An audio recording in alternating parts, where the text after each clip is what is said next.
kelen ka fɔ Mali maa ɲɛmaaw ye caman fana hakili ka to fɔtaw la kosɛbɛ Kɔrɔmɔrɔ an bɛ i fo ka an lamɛnbaa n'an lajɛbaa bɛɛ lajɛlen fo Renouveau Télé kanubaa ani radio maa minnu ni olu fana b'u sɔgɔ an na an b'a fɔ bɛɛ lajɛlen ye k'u salamu alaikum wa rahmatulahi ta'ala wa barakatuhu ka bɛn n'i k'a dɔn bi araba ye san kalo sabanan n'a bɛ mars kalo ko fɔ tile 9 san 2022 an bɛ Ala fo k'a tanu ka barika da daba masa min ni ale ye k'a dɔn dugu wɛrɛ jɛ anw ka ɲɔgɔn lasɔrɔ yan nɔ walasa min ye kunnafoni ye k'o labɛn ani k'o cari baara in ye jɛ ka baaraba ye baara in ye fara ɲɔgɔn ka baaraba ye jɛbɔnya n'olu dun kɛra o de bɛ kɛ sababu ye wasa bɛ sɔrɔ mana k'a fɔ bɛɛ lajɛlen ko bɛɛ k'i bisimila k'a fɔ i k'a dɔn an lajɛbaw n'an lamɛnbaw ye u ma fili u ma ɲinɛ baw u ka kibaruyaw ni kunnafoniyaw a dicogo kura minnu ni o ŋaniyana i k'a dɔn kunnafonidiso ɲɛmaaya so fɛ Kɔrɔmɔrɔ an bɛ o baara danga de la wa an bɛ i k'a dɔn k'a fɔ o baara o de la nin waati in na k'a f'i ma k'i Sanogo Bangɔni ba Amini sigiɲɔgɔnw ani k'a dɔn Salenbugu ka bɛɛ lajɛlen kori baasi tɛ yen nɔ anw bɛ Ala tanu o diyara an ye an bɛɛ bɛ fara ɲɔgɔn kan ka foli kɛ Renouveau kanubaa n'a lamɛnbaw ye tubarikala n'a baarakɛla kelen kelen bɛɛ tubarikala ka sigida bɛɛ lajɛlen maa fana fo cogo kelen na ka jamana yɛrɛ bɛɛ lajɛlen fo cogo kelen na Bangɔni Salenbugu tɔgɔ la tubarikala Bangɔni yɛrɛ Mumɛ tɔgɔ la tubarikala Sanɔgɔla tɔgɔ la tubarikala n terikɛ dun a bɛ Nostradamus a taa an bɛ lɔgɔli la fɔlɔ lɔgɔli la taa an bɛ lɔgɔli la o kumana k'i i bisimila o kumana bilakunko ye o tɛ i k'a dɔn k'a fɔ Magado la Sénateliya de bɛ baara in fara ɲɔgɔn kan bawo lamɛnbaaw ka ca kosɛbɛ minnu ni u b'a fɛ ka bɔ kunnasiri la kibaruya minnu tilenna Bamakɔ a n'a Makafo la kunun ka se bi ma k'u bɛɛ lajɛlen pereperelatigɛ bamanankan na o y'anw fana ka hami n'an ka wulikajɔ ye walasa i k'a dɔn o bɛ kɛ laadiriya kɔnɔ cogo min na ka kɛnɛ d'i ma a ko tɛna t'u ma kun banna ka sabu kɛ an sigi kun y'o ye o kadara kɔnɔ kunnafoni caman b'an bolo bi fɔ k'a ɲɔkurun sɔɔri a tigɛninkuru na kumaba de ti ban o kadara kɔnɔ an ye kelen kelenw sugandi o minnu sugandira o na k'u garijɛgɛ ye so fila masa ye bi dugu jɛ anw gɛnɛ ɲɛna i bɔra k'a fɔ cogo min Jabaru Wahidu foyi t'a anw bolo k'a tanu kɔ ni k'a waleɲuman dɔn k'a barikada n'an y'ale tanu kɛnɛ min ka rasulu bi tanu ye ale n'a ka so dunkew ni sahaba ni nabi ɲuman kelen kelen bɛɛ nɛɛma ni kisi Ala k'a jiidiw kan anw b'u tanu k'u barikada ni k'u waleɲuman dɔn an masaw sara t'an bolo wa an yɛrɛ tɛ se k'u sara fana koyi tanu ni foli ni waleɲuman dɔn ni barikada tɛmɛnen kɔ anw bɛ laban ka dugawu kɛ olu ye hali bi Isa anw tɛ sɛgɛn an tɛ ɲina Ala k'u bolo k'ansiw jɛ an kɔrɔ ka banakɔrɔw bɛɛ basi ka jiri kɛ lafiyaw la foyi kan'u sɔrɔ min b'u tɔɔrɔ tun an masa minnu bɛ tiɲɛ so olu n'an ka banbaatɔw bɛɛ lajɛlen Ala ka badabada dali nɔgɔyaw ye ka lahara sɔnsumaw ye k'an yɛrɛw ɲɛ k'an ta don kɔnɔ kanubaa jama ka fo k'u barikada ko dan tɛ olu la i k'a dɔn sanga ɲɔgɔn tɛ faso kɔnɔ ani faso kɔ kan jabaranin filɛbaa ni kumaso lamɛnbaa nin bɛɛ ko groupe Renouveau wa anw ni olu anw de ɲɔgɔn gese ni ɲɔgɔn falen ye o kadara kɔnɔ an b'u fo k'u barikada ka bɛn n'u sigiyɔrɔ cogoya ye ko bɛɛ ni ɲankuma o ni an ye kɛnɛ sigi a bɛ sigi olu de ye k'u bɔ kunnasiri kɔnɔ fasiri sɛbɛn kɔni b'an bolo a lase ko ɲuman Ala ko nɔgɔya an ye k'a ma bɛɛ k'a cari anw ka suya kɔlɛtigi ni i k'a dɔn nɛgɛsu jurutigiw ye ŋanaw ye olu b'o ɲɛdɔn o kumana tulo ɲɛgɛlɛ jɔko ɲuman ɲamadako ɲuman an y'o kanu ni kanubaa jamakulu ye Ala ko nɔgɔya wɛrɛ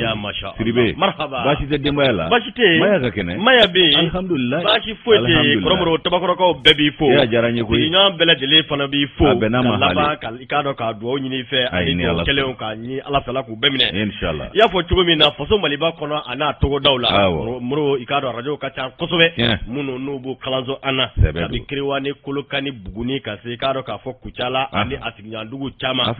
furukaw ka se i k'a dɔn k'a fɔ Marakalakaw ma radio ka ca kosɛbɛ min bɛ tali kɛ i k'a dɔn k'a fɔ Yuwaru mara fana na kumana ninnu bɛɛ lajɛlen ni Maraka kungo sigida caman bɛ yen minnu ni olu bɛ fara ɲɔgɔn kan walasa ka kibaruya ninnu k'u cari anw fana ka laɲini tɛ dɔwɛrɛ ye bɛɛ bɛ se ka min ye kunnafoniya sɔrɔ cogo min na laadiriya kɔnɔna na wa Kucala wɛlɛngɛnakaw ko k'i fo k'u b'an lamɛn k'u to yen ko diyara n ye Kucala wɛlɛngɛna ani Sanga tubarikala ko k'i fo k'olu b'an lamɛn k'an to yen nɔ ko diyara n ye o cogo kelen fana na min ye Lemurutumukaw fana ye Ɲinɛndugu commune Kɔrɔmɔ min bɛ tali kɛ olu fana na jamu in tɛ pan u kunna wa olu yɛrɛ ka i k'a dɔn k'a fɔ gatigi sigi an bɛ bɔ yan dɔrɔn an bɛ taa Lemurutumu fɔ Ɲinɛndugu commune kɔnɔ a barika Ala ye an bɛ taa bisimila minɛ yen kamalen bɛ yaala ko hakili sabu i bɛ yaala ko hakili Jajo i t'a minɛ Kono mamine min ye karo ka fo annoncer akumambe ina fo ukumambe minga ode walimu ni marse ka fo klemi ni anyana kunu ukama ko 8 marsi kalo klishiki marsi kalo de kodo kono ko ni karo ka fo nyeseligi nani beledele ka benganye ni kan kalo inkerengere ka di ka do musula kauma akun ikado abibuli minga musuka hakew usika bla ka mine ngono chumina kono abebla o mine de kono min bi talike da do kamara la akembe ikakala da la nyingali ke pourquoi ne pas le dire on a atifo oui masi ko ka krengere ka nyeshi kado musoma tiedo nga ko nyine kana ke kado ka fo dude medingo no bi talike kado ka fo barake diun ulula romro kado da do kembe ki shoni sigini nga kaunga jamana kono kunungo mali kono ka farajnye fawro ka bela dile ko nimbora ka bedaw ni ko lu mine misali yalla kuma ka labani ko kanyana jaw ko lu bela dile ke nga ko wati mina kado muso groupe no bi boka tay kado boulevard de l'indépendance la o doni ani awati ni kama ro ko ni kado ka fo ka do nu deumbita kado ba soro demine dembe ubolo wado rebe no ulubita ko ka do ni ka ato kado ka fo barakela o di bolo ubita ni ka ato kado ka fo gwadona ulubulo nu ko ma ko du deme deun ro kuma ko o kuma na ko mi bitalike ni doina ka anga hakli miri ke ni ka laba ka tashike ka nyeshi umade ulu munu ni ulu ye kado ka fo du muso olu deme mbaw ye no ye deme deun yi olu munu be no abi fo mai kado ka fo du barake deun ro o kuma na ku joro ka bon kosobe sabu ki ba ye ka fo ko wati mina muso be ta mana ikado boulevard de l'indépendance ki ba soro ka fo ikanna daga kuna barake de kembe ka hakli to Allah o de be ikado ka fo taxi chema o de be furno nyekoro ni ka se ikado ka fo ka tobile ko baraw ni ko be sigi senga ko kuma kile fana na ba soro ikakini daga mimbe wati mina au bi masla boulevard de l'indépendance la ki ba ye ka fo min ye kado du de medunyi olu be ikado ka fo kini daga kuna bi na daga kuna wo bi katimne chama na ali du yere ikado lokolojile roro ko be ikado ka fo ufana wati o bara ulla da do ko kanga na nyine ni ma ko fole nungo no ye du de medenu ko ni du de medenu roro o kuma na ko do dendo do yere ikado ka fo balima muso do ikado ka fo ulu muso do ulu du meni mbara mbele de leke ka kunye ikado ka fo adoni fana kama ikado ko hakli ka to ulla da do ko halina soro ko fere bi siga tige o kuma na ka yira ka fo ko do ko nyefo uye o kuma na ukabara doka bo Allah wal maka yira wala ka fo ko min bi talike kar maskalo klisheki na tamba fla ani inga fo maskalo klisheki ka bi krengere ka nyeshi musula ka uma o kuma na ko no doni sira ko dabali ni fere do kanga siga tige wala sabu wani ay karo ka fo dude medenu uka bo akalama uka ikaro ka fo Allah nyini kundo uka do wale nkunge munye uka se ka damu dai karo ka fo musoto no fe da do yisinzi ninga ko so be uka tariku ba yirana ka fo min ye karo kalo klisheki masikalo amata kunve o tali mingera akunye wala saka muso ni ko ka hake ko di uma ubla ka hake ko no ka laba ko ka hake la fosa o kuma ko min ye dude medun kaman kanka nyine uko watashika kanga takanyeshi uma nindun ko folena wa ka ke dun krenkreni ufana ka bo akalama ani akana teme unyine uma dalo kamara aleka ikaro ka fo jatimne bulla minga ode niye une journée dédiée aussi aux aides ménagères. Janjo masa dado amafo ifo ni tiente sikatala muso deme ba muso ni nunu nyina be ku ko kataya an nyebe musoro batigu de la ta fe kele musoro siribo wallahi janjigi ni gorobine de ko ne stagiaire ani ka do muso ba koro kale baratigu an nyebe nunu de la ngami nye ka do ni muso deme ba muso ni nunu nye olu de be wuli fina kada fina ka patron monsieur lado ka patron madame lado ka de lado papu ni joli ni ikado kadiu ale de bolu bela jele bere la ka fini nogo ke jila abo to jila abita gwado abito gwado na abichi kata sugudina na bora sugudina abita bitigila na bora bitigila abna yoro furanda na gla furanda abaga fidinko na yoko abo sege ko glo no jara fajiri tavuluka muluka yoko maye kato bla abiti dasanga ni ngona abe wulito nga uluti jate nyine bikuko awon bitansi gisa anga ta fikele musoro wa minye ikado ka fo defile de modido amsoro ka nga sakiw bila i k'a dɔn exposition na ka bagi minnu b'a dɛgɛ la n'o ye sanu ye ani goromɛtiw an b'olu présentation de mode kɛ komi marti an bɛ sɔrɔ ka tɛgɛrɛ fɔ ɲɛnajɛ bi kɛ an bɛ na so siga t'a la hakɛ kuma ti fɔ musow ka degu kuma ti fɔ kuma tɛ dɛmɛbaa musoninw ka kow taabolo ma nitigiw don dɔdenw don musow don wa u bɛ na i k'a dɔn dɛmɛbaa musoninya kɛ hinɛ ɲini kama o hinɛ o bilen ma sɔrɔ u ka danbe ka segin kuma bɛ yen dadɔ ma pan kunna a ma pan wa a man ka pan a man kan baaraden dɔ den dɛ siga t'a la i y'a fɔ cogo min dɔn wɛrɛ furumuso don dɔ wa a yɛrɛ caman nakan ye ko n bɛna kɔɲɔminɛ ɲini kɔɲɔminɛ t'i sɔrɔ denkuruba san t'a bi yan ala kosɔn sa wa ni patron min se den dɔ don a tɛ ko a la k'a tɔgɔ ni patron min se yɛrɛ don fo k'a sa a ka baara de bɛ tiɲɛ ala kosɔn walidenw don o kumana an k'an bɛna an yɛrɛ ma ka to a la bɛnɛ yɛrɛma bɛ kɔnɔdimi bɔ tiɲɛ fɛ bɛnɛ yɛrɛma bɛ kɔnɔdimi bɔ tiɲɛ fɛ dadɔ ko baara ka ɲi wa kuma ɲɛna indicateur de renouveau n b'ale ta ni n y'ale ta sa min ye k'a dɔn o kelen don dumisɛnw ɲumanna musow tɔgɔla don marsikalo tile 8 min ye k'a dɔn tɔn dɔ ye ko kilebɔ faso dɛmɛ tɔn in ma to kɔ koyi olu hakili tora musow la min ye Alassane Haidara ye Bani Hashimi Alassane Haidara i k'a dɔn k'a fɔ ale k'a dɔn a fana wulila k'i jɔ ka bɛn ni nin don in ye musow mana taa kari anw bɛ taa ntɛnɛn o anw bɛ taa n'u taara kari anw m'u tigi u kɔ ntɛnɛn ala kosɔn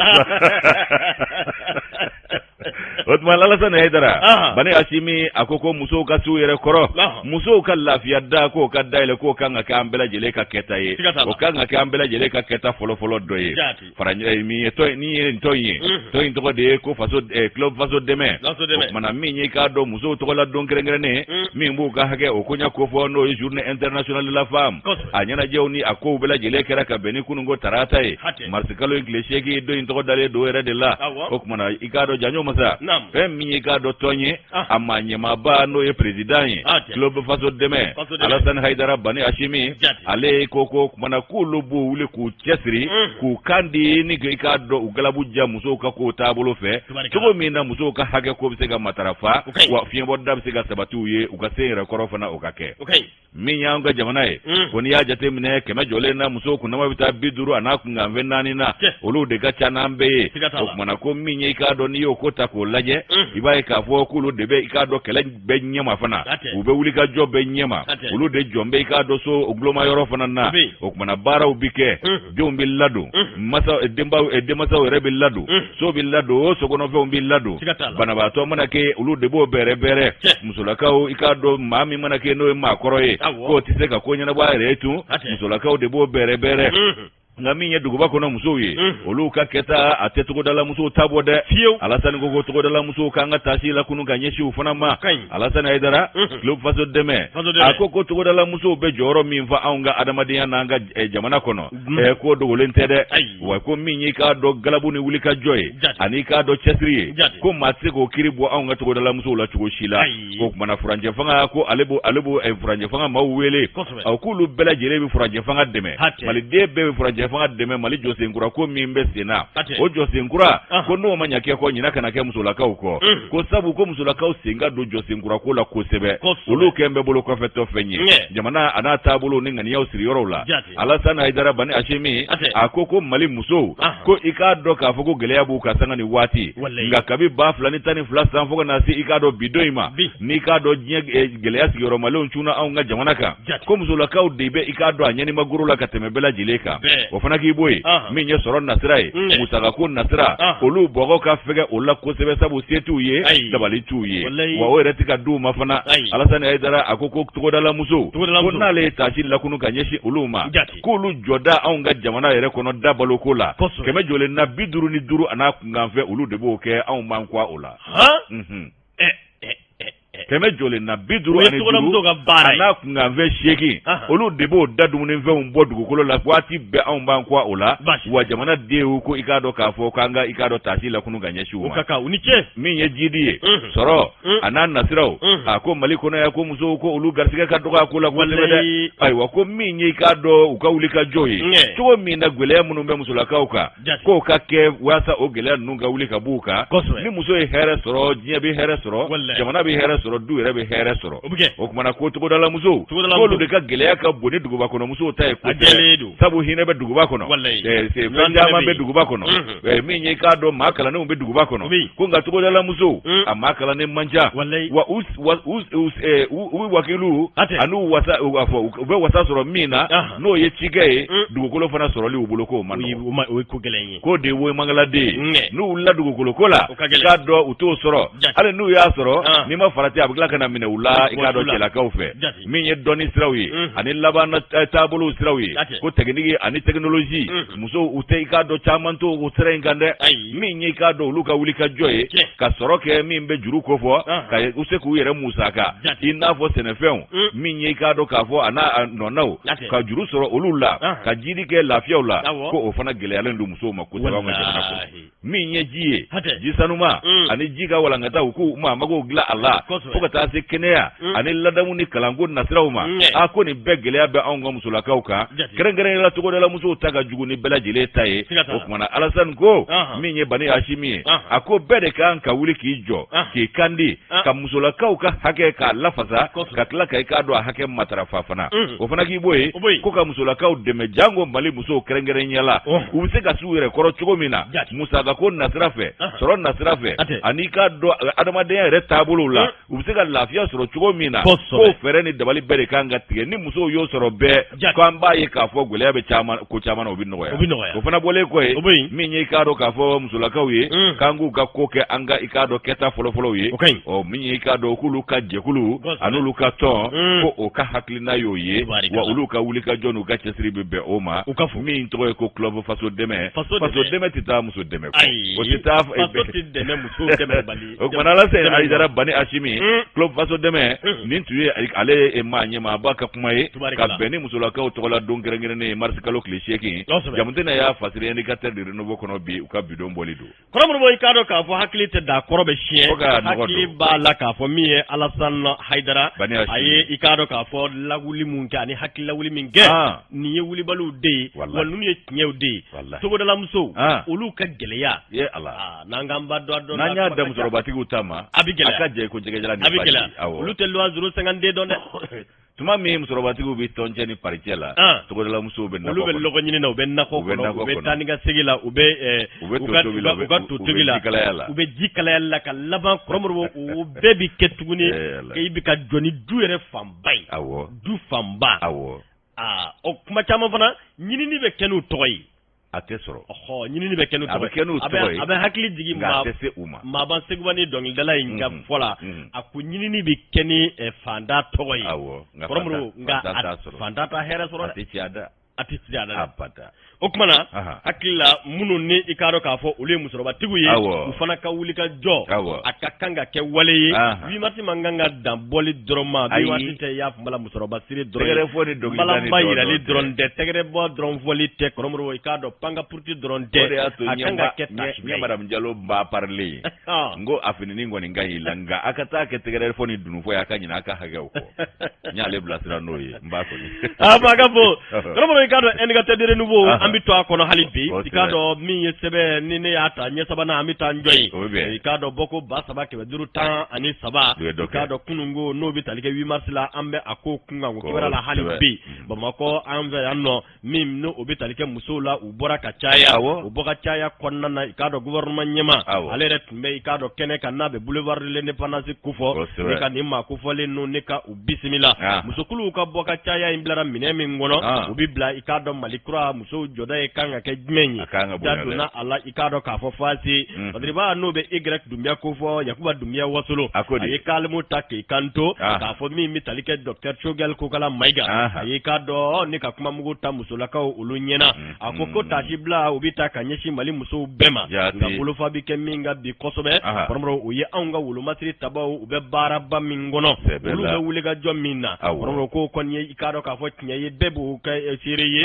o tɛ sugu ye maa si bolo bi parce b'a y'i kanto k'a fɔ min n'o bɛ tali kɛ docteur Choguel Kukala Mayiga ka bɛn ni don min n'o bolodalen don ka bɛn diɲɛ selege naani fɛ kɛrɛnkɛrɛnnena musow tɔgɔla don ma ni k'a dɔn a bɛnna tarata ma kunungo Ankɔrɔ min bɛ boulevard de l'indépendance kofɔ k'a dɔn bɛɛdaba min dalen bɛ Bamakɔ n'a tɔgɔ da bɛ yɛrɛma hɔrɔnya tali la docteur Choguel Kukala Mayiga ko a ye kɔrɔfɔ ta nin kɛnɛ in kan a y'i kanto i k'a dɔn musow ɲɛkɔrɔ ka yira k'a fɔ ko kumana ko binanta bɛ bila minɛ min kɔnɔ u ye musow yɛrɛ jɔda ye jumɛn ye jamana kura i k'a dɔn k'a fɔ ninkura bɛ se ka fiyɛ Mali la cogo min a da donna o kɔrɔfɔ caman na nka da ma se ka don kɔrɔfɔ la Kɔrɔmurubo to min bɛ tali kɛ kɛrɛnkɛrɛnnena i k'a dɔn miiri ni tase u ta ni ka ɲɛsin an ka wolomasiri tabaw ma nin waati laban minnu yɛrɛ la sango minnu ni olu yɛrɛ binna i k'a dɔn Mondorokaw fɛ Douentza marabolo kɔnɔ a ko ninnu ye i k'a dɔn k'a fɔ o kumana cɛdenw ye minnu n'u tora jamana ko la dɛ o kumana min bɛ tali kɛ Choguel Kukala Mayiga a y'a yira k'a fɔ ko sedisu minnu n'u filɛ nin ye n'u tora i k'a dɔn k'a fɔ Mondoro tasibila taara ka ɲɛsin u ma ni ka laban kumana ka dugawu dun kɛ u n'u somɔgɔw bɛɛ ye faso yɛrɛ i k'a dɔn a kumaboli baara olu kan i b'a ye kanto k'a fɔ docteur Choguel Kukala Mayiga a ko o kumana a ka kumamugu kɔnɔ ka yira k'a fɔ min bɛ tali kɛ musow la olu de jɔda ka bon jamana yɛrɛ bayɛlɛmali ni i k'a dɔn jamana kɛlɛ la ka sira ɲuman minɛ dɛ k'an k'a dɔn k'a fɔ an k'an bila i k'a dɔn hakilina na maa minnu n'olu ye i k'a dɔn k'a fɔ cɛw ye olu bɛ taa i k'a dɔn k'a fɔ kɛlɛkɛ yɔrɔ u la minnu n'olu bɛ taa dɔnni min kama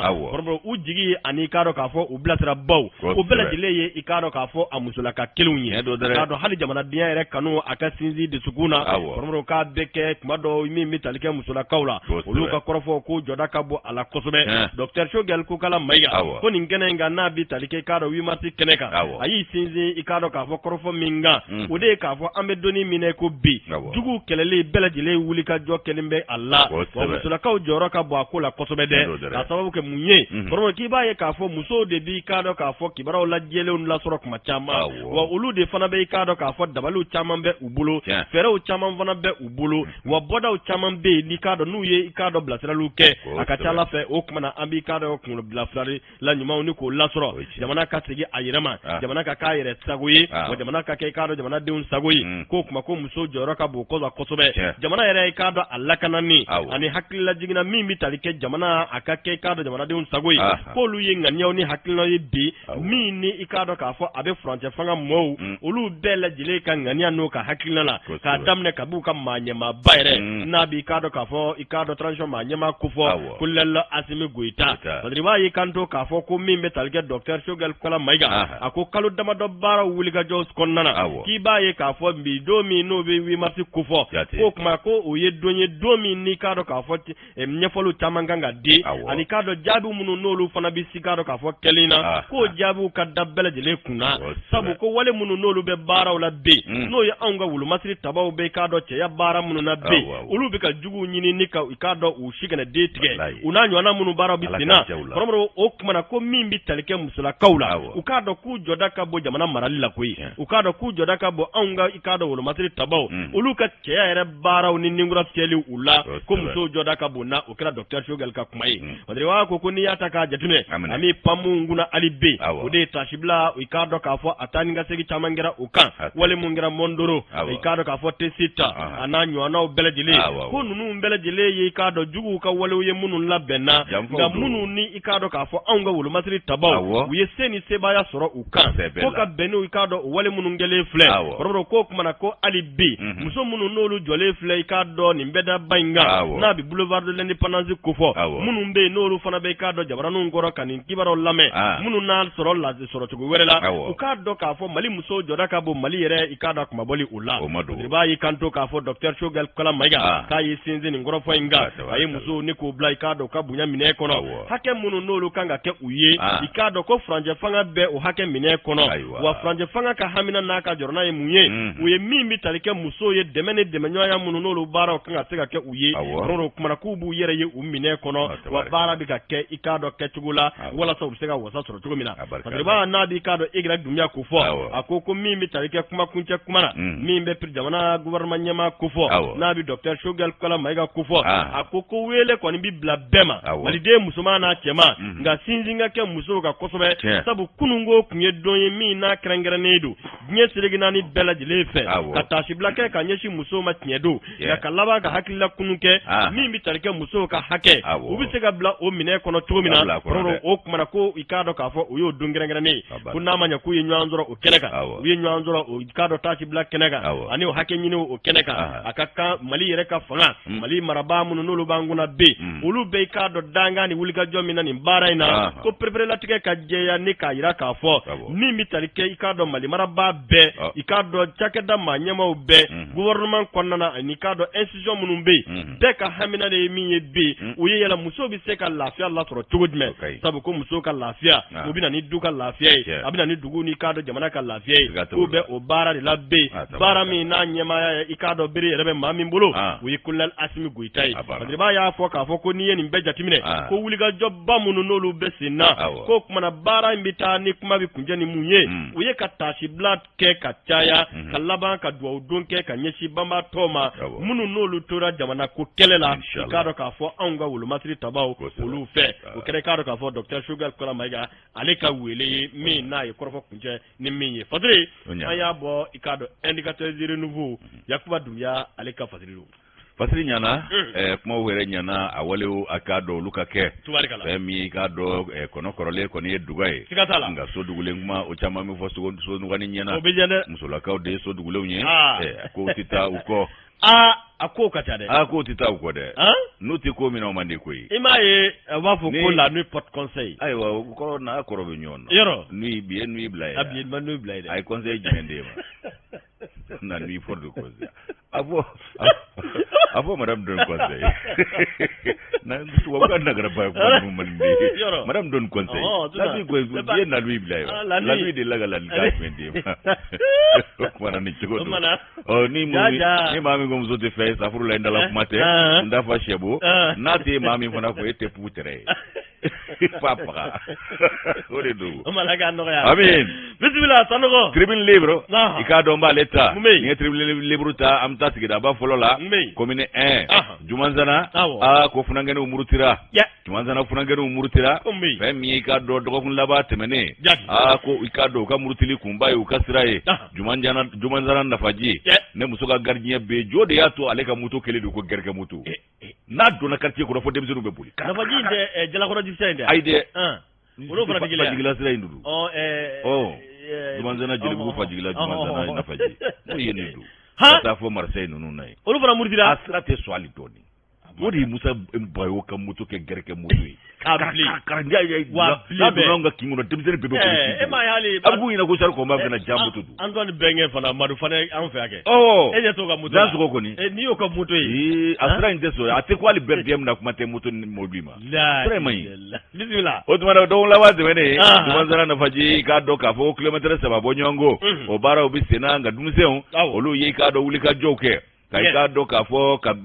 balaw da ka kagaraw da ka fa bɛɛ lajɛlen kɛ wɔyɔ ye o kumana k'u y'a ɲini k'u ka sira ka dilan k'a ban ka bɛn ni waati kunkurun ye k'a tɔɔrɔ barika bonyana Abu Safinɛ Jara ale ye baraminɛ kalanden tribune libre la a y'an kunnafoni bi a ko fɛn min y'i k'a dɔn nin ko bɛɛ lajɛlen daminɛna juma don juma seli tɛmɛnen kɔ funangɛniw u y'i k'a dɔn kunnafoni di baro sigi boli ka di maliyɛn ye juma don fɛ juma boli dun man ɲi dɛ juma ka girin dɛ juma ka girin o tuma na ko juma don juma seli bannen kɔ funangɛniw farala ɲɔgɔn kan kunnafoni di baro sigi kɛ o kunnafoni di baro sigi wolola mun na ko ka kangara ni balaw da sira la k'a tigɛ maaw ka taa ka sigi bɛ se ka gɛlɛya cogo min na Jumanzana sira in o kumana ko funangɛniw u ye ɲɔgɔn wele muso b'o la cɛ b'o la haka ja n'olu bɔra masaw bɛ bɔ koyi fa ni baw fana bɔra ka tugu kɔ bɛɛ lajɛlen ye ŋɛɲɛ ɲimi u dusu tiɲɛnen min se kɛra bere ye min se kɛra kabakurun ye min se kɛra nɛgɛkurun ye min se kɛra i k'a dɔn fɛn o fɛn ye bɛɛ y'o ta ka na sira minɛ ka balan da sira la ka sira ta ka sigi k'o gɛlɛya kosɛbɛ o kumana ko min ye i k'a dɔn a yɔrɔ ye seere dɔ y'a jira k'a fɔ ko fɛn min ye i k'a dɔn ko jɛkulu dɔ tun bɛ ka baara kɛ sira in kan k'olu tun bɛ ka sira in dilan o ko sira dilan yɛrɛ tora sen na ko ka se ka na jɔ ten kalo kelen bɔ ɲɔgɔn ko o kumana min ye k'a dɔn gɔngɔn ani k'a dɔn degun ko kɛlen ka min da olu ka sigida la olu de b'o dɔn nin ye kungilanna dɔ ye n'o ye kunguwafɛla ye ale sigiyɔrɔ bɛnnen don k'i ma n'o ye Jumanzana nafaji ye a ko tiɲɛ yɛrɛ yɛrɛ la k'olu bɛ degun kɔnɔ bi dɛ ko min ye k'a dɔn dɔgɔkun tɛmɛnen ko i k'a dɔn ko u y'a jira mairie la ko mairie ka na hali ji dɔɔni bɔ a kan yanni baara tɔw ka kɛ ko mairie fana dɛsɛra o ji bɔ na Jumanzana mairie k'olu ye i k'a dɔn wulikajɔw kɛ ko ni kin fila jumanzara nafaji ko a maaw bɛ lajaba kɔnɔ bi a n'a banajugu sɔgɔsɔgɔ mura min ye dusukuna bana bɛ min na o bɛɛ tɔɔrɔlen don ɲɛnakili sira bana bɛ minnu na bɛɛ tɔɔrɔlen don k'a sabu kɛ gɔngɔn ye o kumana sigiso yɛrɛ kɔnɔ sigi o kɛn bɛ masigeti ye ko ni maaw tɛn'u ka kin bila n'u tɛn'u ka du yɛrɛ bila sa o kumana ko a gwɛlɛyara fo ka se yɔrɔ dɔ ma min ye i k'a dɔn kunnafoni ye o taara ka taa se mairie ma mairie ko i k'a dɔn kala du ɲinɛ ka bɛn n'a ye k'u ye wulikajɔw kɛ ka bolonɔw bila sɛbɛnw kɛ ka taa n'a ye u ma nimisi wasa sɔrɔ o la jaabi yɛrɛ kisɛ kelen fana ma sɔrɔ o la fana mairie kɔni k'o y'a jira olu la k'a fɔ ko o kumana k'olu tɛ siraba dilanko in kalama ko sabu ko a ma sara olu la u t'a kalama i ka mairie i ka commune i b'a dɔn c'est-à-dire min yɛrɛ ye dabali banko ye i b'a sɔrɔ particulier dɔw bɛ ka nin baara kɛ a ma di mairie ma mairie b'a kɛ komi ale t'a kalama o fana bɛ se ka kɛ kin kɔnɔ maa dɔ b'a bɔ a yɛrɛ la ka yɔrɔ dilan nka a sugu la mais n'o bɛ kɛ mairie kan ka n'a ka hali n'an bonya ma da o kɔrɔ ni caterpillar kɔni bilara sira kan sira ye a bɛ ka aw dɛmɛ baara de la o ji kɔni o man ka dɛsɛ ko fafɛrikɛ ko ji ko ntanya b'u la o kuma ko mairie ko k'olu tɛ nin baara in kalama ayiwa min ye i k'a dɔn ko o yɔrɔ la sa k'u taara jɛrɛ kɛ o jɛrɛ u y'o kɛ Korofina a mairie ba la o kumana o jɛrɛ kɔfɛ sa u y'a ŋaniya siri ko ka siraw bɛɛ lajɛlen balan da siraw bɛɛ lajɛlen na ni taa ka segin yɛrɛ ma gɛlɛya fiyewu ko maaw t'a ko don ba la o kumana min ye i k'a dɔn Mamadu Sise ye ale ye électricien ye bâtiment électricien don a sigiyɔrɔ bɛnnen don Nafaji ma a ko nin sira in ko gɛlɛya min bɛ olu ka a bɛ waati jan bɔ ko bi ko tɛ dɛ k'a gɛlɛya barika ka bon k'ale nisɔndiyalen don denmisɛnw ka nin kɛwale in na ko sabu kojugu tɛ bɔ dugu la gansan ko maaw bananen dalen don mura sɔgɔsɔgɔ dusukunna bana ni ɲɛnakili sira bana bɛ ɲini ka i k'a dɔn tila maaw la ko mara kɛbaaw yɛrɛ tɛ ka kala don ɲina ka bɛn n'a ye k'u k'a dɔn k'olu fana ye nitigiw de ye wa k'u fana bɛ ɲɛnamaya la ko fɔ ni mankan dɔw ka kɛ yaasa bɔ ka k'a kalama k'olu fana balolen don kunnafoniw y'a jira ko wulikajɔ kɛbaaw ko i k'a dɔn k'u ka wulikajɔ bɛɛ lajɛlen lakanana o sabatira tiɲɛni ma kɛ k'a sabu kɛ 6e arrondissement policiers olu ka dɔnni karamɔgɔya n'u ka baara ɲɛdɔn u y'a bɛɛ lajɛlen jɔli ka taa ban gɛlɛyamaya la tiɲɛnimaya la wa fɔ ɲɔgɔnko ma ye a la nka fasiri kɛbaa ko k'olu hali bi olu ye fasiri kɛ waati min na k'o tun y'a sɔrɔ balanw bɛɛ ma wuli dɛ ko balan dɔw kun dalen don hali bi ko funankɛninw kun jɔn bɛ o kunna Abu Safinɛ Jara faraminɛkalanden don Mali tribune na tribune libre la u ka bidon bɔli don Yusu Janjo Masa Yusu nge cɛsuguni de ye n b'u dɔn mɛ coupon cardo awɔ mais i fana bɛ fɔ min fɔ n kɔfɛ n fana b'a mɛn ne ko n k'i kɔnɔ bɛ ko jagajigi na ne b'a f'i ɲɛna koyi wa n k'i bɛ yala i ko hakili n b'o fana fɔ tiɲɛ yɛrɛ la ne kɔni b'o fɔ dɛ ne ye min fɔ ne bɛ se k'o kan ne t'a fɔ ka n ca la awɔ ne y'a fɔ dɛ Famaro ko kelen bɛ yen sirako ani n k'i ɲininka y'a fama la transfert de compétence domaine dɔ b'an ka jamana in kɔnɔ parce que anw bɛ jamana mara cogo de la sisan anw yɛrɛ t'a dɔn min don n'i ye direction nationale des routes wele olu b'a fɔ ko Bamakɔ bɛɛ olu kan ka jamana yɛrɛ kan ka sira minnu dilan les routes nationales u tɛ tɛmɛ 57 kilomètres kan ko sira tɔw bɛɛ collectivités ka mara la mais n'i ye mairie wele olu fana b'a fɔ ko jamana kɛn bɛ ka y'a fɔ a kibaruya tun bɛ ka wari t'u bolo ka fanga d'olu ma nka ka musaka ka t'u bolo ka kun di maa ma nɛn t'a kɔnɔ o bɛ ten bon maintenant secteur min n'o ye sirako ye o transfert de compétence a balaw bɛ a fa gɛlɛya yɔrɔ an t'a dɔn éducation fana b'o cogo la CSRF fana bɛ o cogo la n'o ye sanuya a fɔ santé ye transfert de compétence ma faamu fiyewu soit a ka kɛ walama a ka bɔ a la dabila awɔ n'o tɛ k'a gulonne to ten o ye kunpan de ye o ni direction nationale des routes ɲininka u b'a fɔ ko Bamakɔ bɛɛ olu ka kɛta damadɔ de don olu ka kɛta o ye siraba national ko fanga bɛɛ de bɛ commune bolo ko commune de kan ka siraw dilan fanga bɛ commune bolo musaka tɛ olu bolo baara gɛlɛya nin ko ni min ɲɛ sɔrɔ cogo a ka gɛlɛn ni nin cogo don a ka gɛlɛn nin ka gɛlɛn sa dɛ an ka taa sugu la an ka taa jɔ a la yanni ɲɛ ka sɔrɔ a la an jigi b'a la k'a fɔ don dɔw u kan ka bɔ ka nin kibaruya jɛya ni Ala sɔnna a bana bɛ yɔrɔ jumɛn bɛɛ k'a faamu kɛta ye jɔn ka kɛta ye mun ye jɔn ma mun kɛ n'a faamuna a gɛlɛya bɛ ban a bɛ ban an ka taa jɔ a la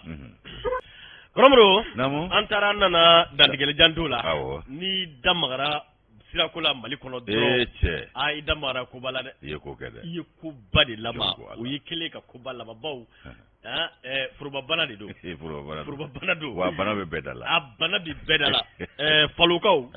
olu fana ko y'a kuma la olu fana bɛ minɛ kɔnɔ yala narata anye sorola nara ko club bina ni nyongona dara gedro no don non gibara bamana dawda magasa dawda ko ni dawda magasa bo wadi ko lu tajigi babula don non o mami dawda boare fu ko ya fo ikaro ka fo falo ni watina ro falo ko fona ka wi masiko bara ubisena ani falo dugutigi ku kereba sigi mana ni watina o ni esiraba ko fona fodro garalu manakoro ulu fana be hamim damne barkala ni ko sira dro be bi ikulu kerba sigi yela ndoko na fo joro ko fana biti jalagoro jidu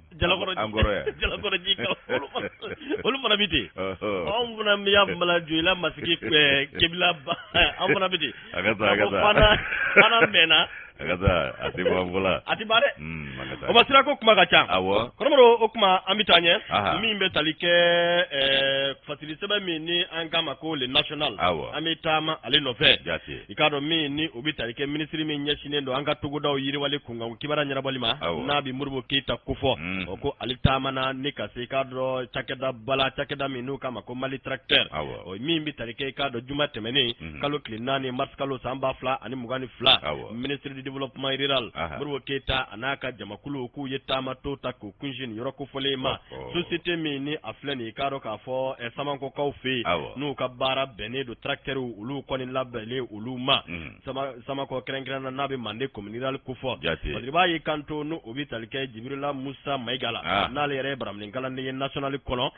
ko ministre mini alinye sineno anka tene ani bagamara ulu kunga kibara nyana bolima ko tugo werala anka tugo daw yiri wali ministry ka koni anaka jamakulu chama ina fo general manyama nabi alasanno agatanno alekufo ikado fo ga se krengrena ani mini obitalike mali tracteur ikado o manyama mini kabo ende jamanana ni ube anila kumar bansel alifana kufo mi be directeur general ya fanana ikado mali tracteur la malika bulo uka no be ankara mo tangara kufo koni jamakulu nungo ni farla nyanka ka ke delegation bay ni ka tamato ta ku kunje sama ko ko fi mali tracteur konna o ko tamana ne kai ka do baraw kecugo bela jile preparative kala ba ka yira ministre modibo keta adela ayra ka fo mali tracteur ka hakilati dowre o yemi no yezarin ngurunye ani ka se ka do senere se ga bayla maka bodda do mini doro nyini ni ka ke ka do soro ani ka do soro ko soro ko mbro troy o se ga soro ni firu ke akono tugumi o kuma na ko koni ka wulika jo ko be obla o mine kono ko bara bi ke kecugo la bara ke mine munum be o se ga bara mununge kado ka fo kle kono ku daddo nani bela jilela sabu ale nye donwo do da tracteur shigin ka tabla fo tambu nyango ikado ko numbele o bela jile faranywanga ko labbe ne ka bla ikado ka fo sugula anga jamana kono u kole ko ne ka bara numbeke tani fere u beke ikado ka fo na fo jamana sare ya nyini tumi ono bara u fana kera ono ko bike sababu ye sangele mbunyango u ka jatimina o ke mi no bitarike garantila ko u bara u bela jile jatimina o ke nywamve padriba yi kanto ka fo ni ma ko fole nu udado na société mali tracteur yere akunu ani abila ko sabu ke ka da la kabisa 2009 en 2009 ikado na adaela ikado keme sara ibaye ka fo anga foso mali ba binani ani konondo bunyango ikado mimbe endi zamana ko fo bidru ani kele obunyango o kuma na ko o mumvle nye ibaye ka fo mi no bitalike jenyo ya bara ula roro ka bi ka ke ni saria oni ikado blasirale munu nye uye ni mbela jele nye ikado nye fo mi ye ministre de développement rural na muro kita ale kufo ikado ya ira ka fo hali ka ke wulika jo ingera sababu ye mi ngera ikado ka ningura fie ba anga jamana seneko ula sabu ko malika ikado farafina be kori la premier nyina ha onway awi angila ga murtan danga dan fara suro kata jigi kata blai wa bu faka egele do han murtan ceni nangara baya ko do yi yerela o kibara janfaw do de wallahi janfaw do nganga ministry tambe murtan anya follay no ku ye ministry wele ani la ski defuna wele like u ta anya folike nyonye u ka nyon famu nu bu faka do ani nunu ncede ni yak ashiya flana ya da an fana ka hakli to anyira nga hakla yerla hey hakla yerla gele amana ke tugo gele bala de ko bena nafa na fiye do latige ko bena nafa na fiye do nafa mana ye kokula gele do bala de gele do bala fanga fiye mayoro ndi jate mina ndo tani murtani ke a tiɲɛ kuma tɛ nin waati ye foyi man ka Afrika la nka dabɔlen don a kama de an tiɲɛ kuma tɛ ayiwa baasi erin an tiɲɛ kuma tɛ ayiwa n'o tɛ an ka kɔɔri bɛ ka taa yen awɔ kɔrɔmɔrɔ ko i k'a dɔn usine Mali tracteur olu ka wulikajɔ ka fara a n'a ɲɔgɔnna caman kan olu kɛra sababu ye bi ni ka ninkura fiyɛ Mali sɛnɛko u la ko tracteur ko i k'a dɔn k'u ye wulikajɔ caman kɛ kɔrɔfɔ dilen ministre Modibo Keyita yɛrɛ ma k'a y'a ka wasa yira kosɛbɛ a ye bonyamasegin ta ka ɲɛsin k'a dɔn k'a fɔ directeur minnu bɛ nin cakɛda ninnu kunna n'olu kɛlen de k'u tɛgɛ di ɲɔgɔn ma kabi san 2009 san 2009 ka se fɔ bi ma kɔrɔmɔrɔ baara minnu kɛra u kɔnɔna na k'a dɔn k'a fɔ ministre Modibo Keyita a y'a yira k'a fɔ u ye nin bɛɛ lajɛlen k'a dɔn k'a fɔ a nɔw ye sɛbɛnfuraw kɔnɔna na ani k'a dɔn taa ni ka seginw yɛrɛ kɔnɔ hali bi an bɛ don min na ko bi tracteur 100 a n'a bonyanko olu bɛɛ lajɛlen bɛna fara ɲɔgɔn kan ni ka bila maaw ka bolo kan maa minnu n'olu ye sɛnɛkɛlaw ye i k'a dɔn n'a bɛ di u ma nɔgɔya la i k'a dɔn campagne 2021-2022 kɔnɔna na Modibo Keyita a ko ko sɛbɛkɔrɔ wasara nin ko in na kosɛbɛ a ko wulikajɔw ni k'a dɔn k'a fɔ fɛɛrɛ minnu bɛ sen na bi u ye jamana marabaaw ka hakilina n'u ka i k'a dɔn k'a fɔ ɲini ta tɛ dɔwɛrɛ ye dun ka fa bɛ se k'a sa sabati anw ka jamana kɔnɔ ni dabali o dabali ye kɔrɔmɔrɔ k'u bɛɛ wulikajɔ ni ka u bila o baara o sen fɛ o k'an bɛ donni minɛ ko bi k'a ka kan ka dɔn k'a fɔ min n'o bɛ tali kɛ Mali tracteur k'a jɔdaba ka bon kosɛbɛ Mali sɛnɛ i k'a dɔn k'a fɔ yiriwa baara o sen fɛ ministre Modibo Keyita min ɲɛsinnen don an ka jamana yɛrɛ i k'a dɔn sɛnɛkɛyɔrɔw olu togodaw yiriwali kunkanko kibaruya ɲɛnabɔli ma k'a y'a ka nisɔndiya n'a ka wasa yira nin ko in na kosɛbɛ wa fɛɛrɛ o fɛɛrɛ bɛ kɛ sababu ye ni ka nin cakɛda in ni ka i k'a dɔn a tɔ sinsin i k'a dɔn k'u bɛna baara bila o minɛ de kɔnɔna na Jibirila Musa Mayiga ale ye baraminɛ kalanden ye ka bɔ national kɔnɔ ale ka i k'a dɔn k'a fɔ sɛbɛnfura don i b'a dɔn maa min ye nin yɔrɔ in sigi wa Amadu belebele Ngɔga Hamadi i ye Hamadi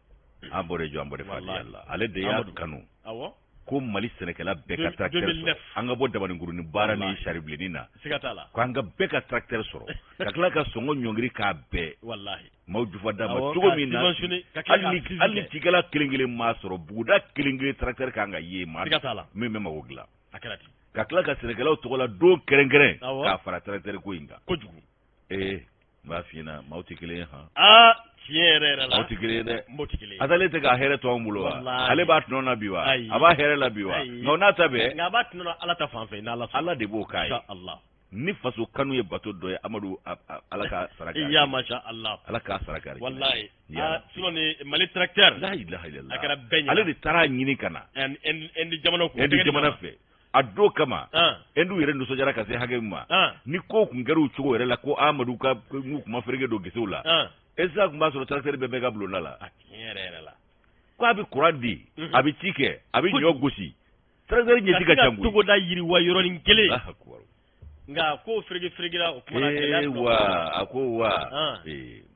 maa tɔnɔ tɛ jugu fa maa tɔnɔ tɛ jugu fa wallahi Allah Jajo Ala k'a nɔgɔya min ye soir de Bamako in b'ale ta ni ye soir de Bamako ta jatigɛ wale kɛ b'a tigilamaw npogo bɛ ka d'u la nka o fana bɛ k'u fari fanjugu bɔ k'u bɛ fɛ ka gɛrɛntɛ sigi Bandiagara ni Seware o sira in kan tuguni koyi k'u ye muso 3 fa ka 4 bana ka dɔw ta ka taa n'olu k'a sɔrɔ u ko yɔrɔ in kun lafiyara balanaw de y'u ka ko ye sa taa yɔrɔ t'u la o u dɔnko de banna tɔ ye binkani balana de ye sa ko i k'a dɔn nin a bɛ kalo 2 bɔ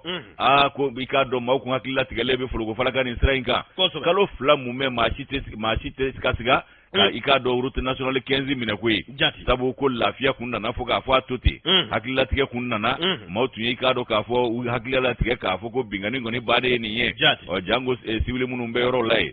ko kunnafoniw y'a jira sa k'a fɔ ko min ye ntɛnɛn tɛmɛnen ye marisikalo tile 7 2022 sa in na ko civil caman ko bin kɛra olu kan k'u tun bɛ sira min kan o de ye Bandiagara ani Seware sira ye route nationale 15 ko jaabiw y'a jira k'a fɔ ko min ye maa 3 ye k'olu ntanyana a bɛɛ ye musolaka ye o kumana 4 olu banana ko dɔw taara yaw ka taa n'olu ye olu kɔni jate n'o bugunatigɛ ma di kunnafoni ma sɔrɔ o kan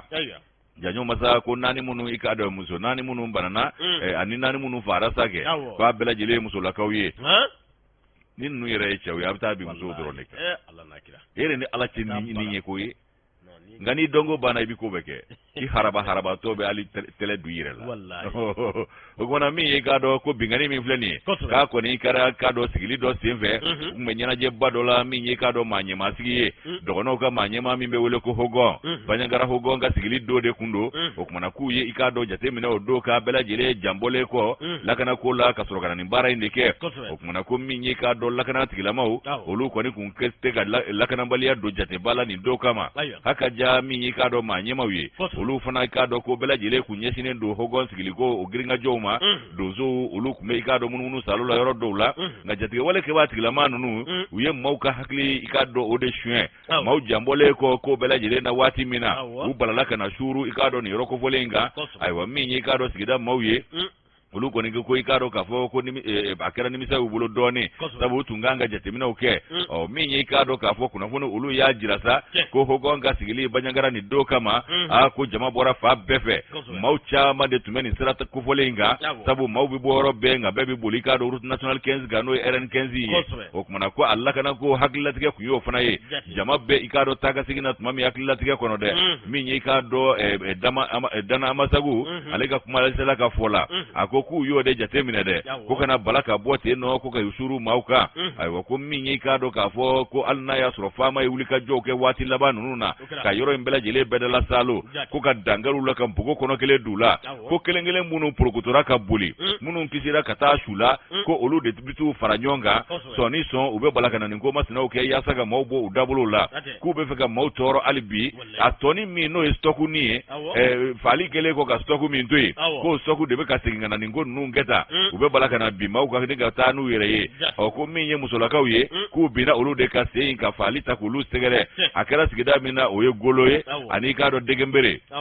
ani jallo akara oro nunu de lani bebe banyangara marabulo fe aywa ko ma chama ka do wati temeno na civili farawulo masiri tabaka ko binganengera kunu nunu kunye kinendo kake mauka lafia ire kisekele kunti mauye ni wati ko fole na ba fulani mugani kile sana ko sire ngone ku kunyati ga mani viuna ube nibo chugo mi uba boti laba ngera be nibo minye o yi ka do mini bisi do ye ni ka do kera songo o ko kera kasara baye masigero mabi ka do ulu de tora ola muso kunga chala ani dendanu ko ikado nunu utihina utimma kare o ku ko ni kunyo ni katigele wale munu damine ani sharia soso ni dandeme nunu o kuma ko civil ni ikado ulu masiri taba ku ye chama ta yau o wati ufana na katanu ye o kuma na route national 15 inka femi ikado ka fo ko février kalo o temene ikoro ibai ka foko musolakao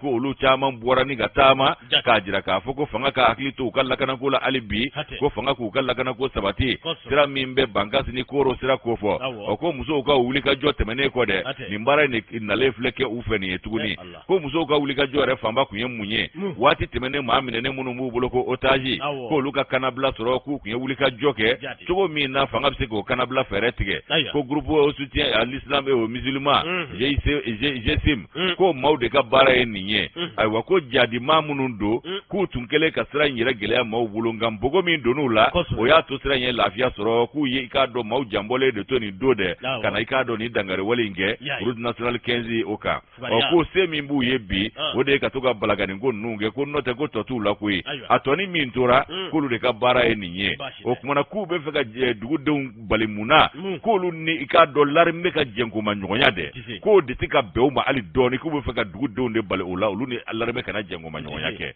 wa utise wallahi utise umaro nguiba ni ale ka nobla se anya boy ka do so de mo ko no janjo ka bido mboli do konomro okumana amidu oke alaka okumana hakili nyuman di ambele dile wala sa malika seka do bed sukuna inshallah mali ikado ka fo lakana bay beka kangi bla o mine konana endiga tadire nouveau wala sa ikado ka korofo kunje konomro mi no be talike kori ko kuma anda sira amma pour le Mali devient le premier producteur africain ha on way Mali ha on ah oui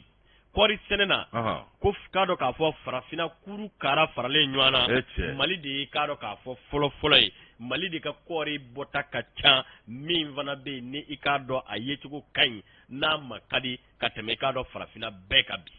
maga nyengo yata on bojiye kono asikatala de masika nyengo yata mali bojiye kono wallahi angata igado ko mi tabe bala ni ala de yito kara be tama ko yirila sikatala alla gara juguna mguye ko igado ka fo ko département mi be États-Unis ko fi e ko Amerique igado attaque dawro no USAID ulu ye igado ka fo ika seben do ni ko boko bla ko seben ka kono kungango kibara be kibara de di mi no bi ko ko kungango kibara di ko mala ko anga jamana faso maliba ko kan wulla kan joni igado ka fo ni robai ya ka fo o kuma na mi no bi talike sam bafla ani muga ni kele ani sam bafla ani muga ani fla na soro Benin ani Côte d'Ivoire fo ka se Burkina Faso olu beledele tunake anye kromro kango ni olu begbe ni kanto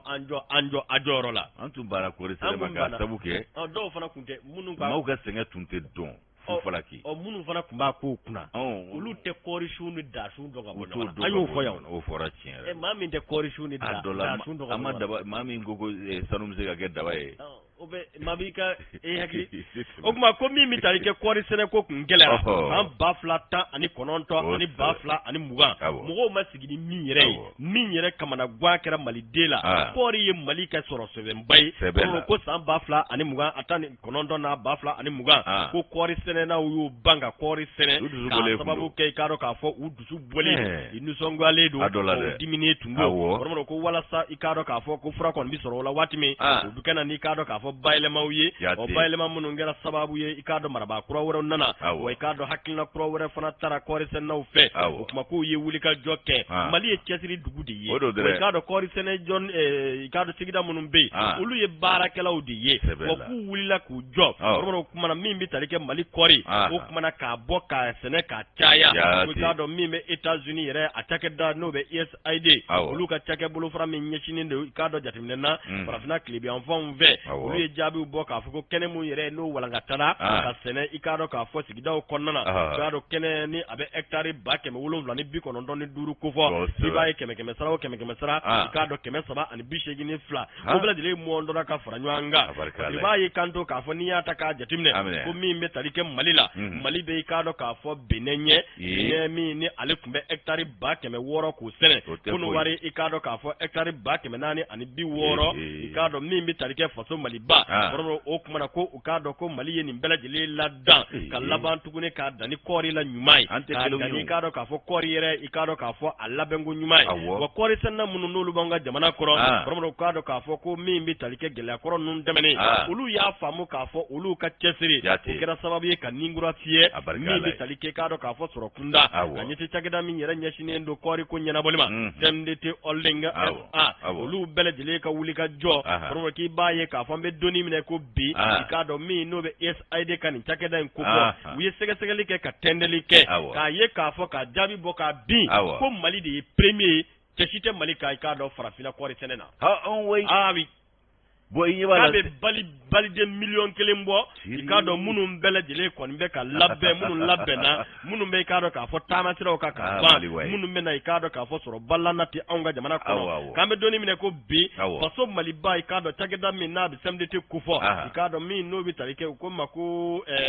uka ikado produit abiti yira soro miliari ba keme sabani bi woro ani woro bunyango ona kungamve ikado ko wuliga jode ya tabuye wa kori senebo ka kesri aningi nyininga kromro ani kado fanga kura mu wana be olu ka hakilla no kan ngani nyumanya odi kele do kan ningura fie bella dilela ko bravo ko mali kera ikado ka fo premier producteur africain kori bravo coton culture bravo cultivateur malien oui bravo Mali oui wa fanga ke premier sanuna yoro jama lithium pétrole ambe ke premier ni bela farafina bangun ke ni yani jeka wuli le Mali redevient le premier producteur africain ala ansigina kakai antundo uya anvende antuka kasigi kakai nyami na adab to mi na ni dimiro chara dron me ode do baratike adab to mami na onteo voilà adab to mami na malitele masika nyengu ya tambo jine kona ya wabake abla ga ci wuro de dai ko goyo de ko bangoyo da do be tugu do bi yele sigatala ma si tati ala ala ba ire sagola ala ba ire sagola abete aywa ambe ni be dansi bi kuna fonu la ga lafiyo di ga here chaya jamana ngoro ga jamana ire basi Allah ko mo ambe aya fi ka foko lemru tumbe nyendugo commune fe nu sidibe chambre de commerce ngafo direction nationale générale de commerce de concurrence olu ka dugu ani sidibe ale buguni concert cercle président ko olu fana ka gwatigi sigi olu na keni ala sona machine ka do lemru tumu ko fi no nyendugo commune na ma ambu fu ambe buguni gouverneur fo général de brigade ke ba sankare ani garalo sous préfet ni manakoro sous préfet na be adama zanga trawle kufo ku beladele fo ku beladele wala nyimando am beladele be nyanzoro lemru tumu ko fi ni ala sona machine yenen dugu en to folo me jay suude da lemru tuma kalita lemru tumu awale ka dugu sira yode wujine ka suru ko sira inde ka jay su ku nyame ale de fa lemru tumu be so la babbe so la buguda be o kuma na nunu be nyanzoro yi inshallah on aka ambe kuna ka fo ala ka kle hera dambela